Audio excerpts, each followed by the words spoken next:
Good morning students. कल हमने किया था Cartesian product relation, domain, codomain और रेंज। आज हम कर रहे हैं टाइप्स ऑफ फंक्शंस। तो फर्स्ट आ रहा है हमारे पास identity function f(r)(r) such that y is equal to fx is equal to x। ये आपका आइडेंटिटी फंक्शन है, यानी आप यहाँ x की जगह 4 पुट करोगे तो यहाँ 4 आ जाएगा, 5 पुट करोगे तो 5 आ जाएगा। आइडेंटिटी का मतलब जो वैल्यू पुट कर रहे हैं वही सेम आ रही है। इसकी डोमेन क्या हो जाएगी, कंप्लीट रियल लाइन, और रेंज क्या हो जाएगी, कंप्लीट रियल लाइन, यानी कोई भी वैल्यू आ सकती है, नेगेटिव, पॉजिटिव, एनीथिंग। ये है आइडेंटिटी फंक्शन का graph, y is equal to fx is equal to x। ये है identity function r to r का मतलब रियल से रियल तक। अगर आप x की वैल्यू 0 पुट करोगे तो 0 आएगी, 1 पुट करेंगे 1, 2 पुट करेंगे 2, 3 पुट करेंगे, इस तरह से ये ग्राफ बन जाएगा। नेक्स्ट आ रहा है हमारे पास कांस्टेंट फंक्शन। कांस्टेंट फंक्शन क्या है, f(r)(r) such that y is equal to fx is equal to a। यानी जो इमेज बनेगी वो सिर्फ फिक्स कर दी उसने, a ही बनेगी, चाहे आप x की कोई भी वैल्यू पुट कर दो। तो डोमेन हो जाएगी कंप्लीट रियल लाइन और रेंज हो जाएगी इसकी a। यानी इस तरह से यहाँ जैसे y is equal to fx is equal to c का मतलब यहाँ इसने फंक्शन लिया fx इज इक्वल टू 3, यानी आप x की वैल्यू 0 पुट करो तो भी 3, 1 पुट करो तो भी 3, 2 पुट करें तब भी 3। तो ये आपकी एक कंप्लीट कांस्टेंट फंक्शन है, एक स्ट्रेट लाइन, जिसमें आप x की कोई भी वैल्यू पुट करें यहाँ पर फिक्स वैल्यू 3 ही रहेगी।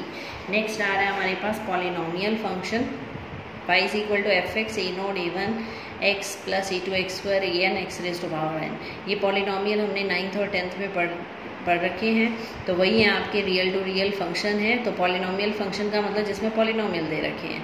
n क्या है, non negative integers. Non negative का मतलब यहाँ पर जो पावर है आपकी वो नेगेटिव नहीं होनी चाहिए। पॉलिनोमियल में आता है ना पावर नेगेटिव और फ्रैक्शन में नहीं होनी चाहिए, तो नॉन नेगेटिव दिया और साथ इंटीजर वर्ड दे दिया। इंटीजर का मतलब आपका फ्रैक्शन में नहीं होना चाहिए पावर। तो ये है पॉलिनोमियल फंक्शन।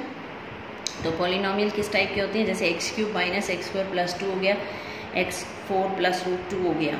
ये पॉलिनोमियल नहीं है। क्यों नहीं है, क्योंकि यहाँ पर पावर फ्रैक्शन में है। नेक्स्ट आ रहा है हमारे पास रैशनल फंक्शन। रैशनल फंक्शन क्या है, रैशनल नंबर्स आपने पढ़े थे जो p/q की फॉर्म में होते हैं, वो रैशनल नंबर्स होते हैं। इसी तरह यहाँ रैशनल फंक्शंस हैं जो fx/gx की फॉर्म में होते हैं, वो रैशनल फंक्शन कहलाते हैं। रैशनल फंक्शन में जो आप fx और gx है वो पॉलिनोमियल्स हैं, और polynomials of x defined in domain. यहाँ पर क्या है, gx नॉट इक्वल टू 0। इस चीज़ का ध्यान रखना है, जो डिनोमिनेटर है वो कभी भी 0 नहीं होना चाहिए, नॉट डिफाइंड हो जाएगा। इसका ग्राफ अकॉर्डिंग टू क्वेश्चन दे रखा है पॉलिनोमियल के अकॉर्डिंग। नेक्स्ट है हमारे पास मॉडुलस फंक्शन। मॉडुलस फंक्शन क्या है, f(r)(r). अभी तक हम पढ़ते आए हैं मोड कांट भी नेगेटिव, मोड हमेशा पॉजिटिव हो जाता है। तो fx is equal to mod x है, जहाँ पर मोड x की दो वैल्यू होती है, एक x और एक माइनस x। x होती है if x is greater than equal to 0, minus x होती है if x is less than 0। इसकी डोमेन क्या होती है, कंप्लीट रियल लाइन, यानी कुछ भी पुट कर सकते हैं। रेंज का मतलब इसके आंसर क्या होते हैं, r+ का मतलब है positive real numbers, only positive answer आएगा इसका। तो मोड फंक्शन में हमारे पास दो वैल्यू है, एक x और एक माइनस x। अगर x greater than equal to 0 है तो पॉजिटिव, लेस देन 0 है तो नेगेटिव। ये ग्राफ बनता है इसका 0 पे 0, यहाँ पर 1 है, यहाँ वैल्यू आ जाएगी 2 पे 2 आ जाएगी, 3 पे 3, 4 पे 4 एंड सो ऑन। इसी तरह नेगेटिव वैल्यू है -1 पे वैल्यू 1, -2 पे 2। पॉजिटिव ही आएंगी वैल्यू। क्यों आएंगी पॉजिटिव, क्योंकि मोड फंक्शन है, इसके आंसर हमेशा पॉजिटिव ही होते हैं। जो रेंज बनती है इसकी वो क्या बनती है, non negative values of x, ये बनती है, तो पॉजिटिव ही रहेगा y। नेक्स्ट आ रहा है हमारे पास सिग्नम फंक्शन, इसको साइन फंक्शन भी कहते हैं। f(r)(r) such that fx is equal to 1, 0 and -1। 1 कब होती है, जब if x is greater than 0। अगर x 0 से बड़ा है, जैसे 0.1 हो गया, 0.2, 1, 2, 3, 4 एंड सो। और 0 वैल्यू होती है if x is equal to 0, और -1 होती है if x is less than 0। Less than 0 का मतलब आपके पास -1 है, तब भी आंसर -1 आएगा, -2 पे भी आंसर -1 आएगा। फिक्स कर दिया इसने आपका।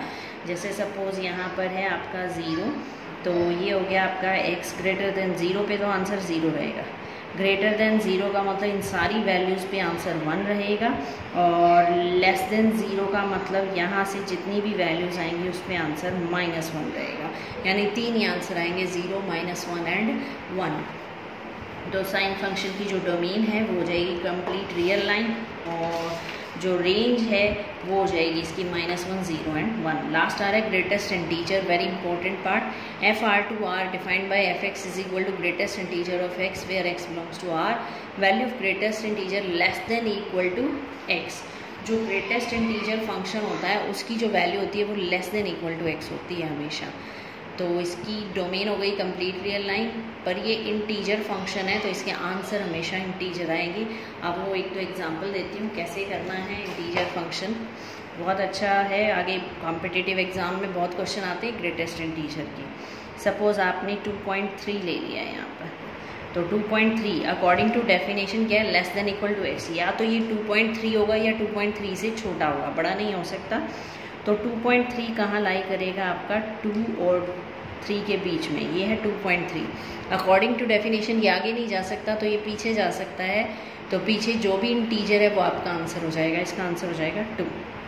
इसी तरह आप 2.9 ले लो, उसका भी आंसर 2 ही होगा, क्योंकि आंसर इंटीजर देना है, डेसिमल नहीं देना है। आप एक नेगेटिव का एग्जांपल लेते हैं, मैंने ले लिया -2.5। अब -2.5 कहाँ लाई करेगा, यहाँ है -2, यहाँ है -3 और ये बनेगा आपका -2.5। अकॉर्डिंग टू डेफिनेशन ये आगे नहीं जा सकता, यानी -2 को नहीं ले सकता, तो इससे पीछे जो भी इंटीजर है वो आंसर हो जाएगा, इसका आंसर हो जाएगा आपका -3। इसी तरह -2.1 हो, -2.9 हो, 2.1 से 2.9 तक सबके आंसर क्या आएंगे, -3।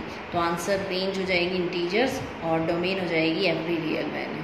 तो ये थी टाइप्स ऑफ फंक्शंस, अच्छे से करना क्योंकि ये आपका +2 में भी टॉपिक है, बहुत इंपॉर्टेंट है, और कोई डाउट हो तो ज़रूर पूछना। Thank you.